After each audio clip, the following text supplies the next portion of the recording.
আমি সংক্ষেপে উত্তর দেব। ধর্ম যার যার, উৎসব সবার, এই কথার মাধ্যমে মানুষের তৌহিদের কতটুকু ক্ষতি হবে? হ্যাঁ, এই কথার মাধ্যমে, এটা একটা রাজনৈতিক কথা, আর এই কথার মাধ্যমে ক্ষতি তখনই হবে যখন আমরা ধর্মীয় স্বাতন্ত্র্যবোধটা ভুলে যাব।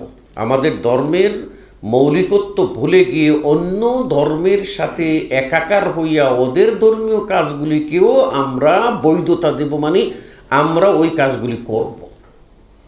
রাষ্ট্রের দায়িত্ব ভিন্ন। রাষ্ট্রের যত ধর্মের লোক থাকবে তাদের নিরাপত্তা দেওয়া, তাদের ধর্মীয় কাজগুলি করতে দেওয়া হলো রাষ্ট্রের দায়িত্ব। কথা বুঝতে পেরেছেন? কিন্তু আমি যখন আমার স্বাতন্ত্রতা ভুলে গিয়ে যখন আমি ওদের ধর্মীয় অনুষ্ঠানগুলিতে মিশে যাব, তখনই আমার কি হয়ে যাবে? ধর্মীয় বিভ্রান্তি আমাদের ভিতরে আসবে। আর ওটাই হবে ওই যে আমি শিরিক থেকেও মুক্ত, মুশরিক থেকেও মুক্ত থাকতে পারলাম না, তখনই আমার ঈমান পূর্ণাঙ্গ হবে না। আশা করি বুঝতে পেরেছি।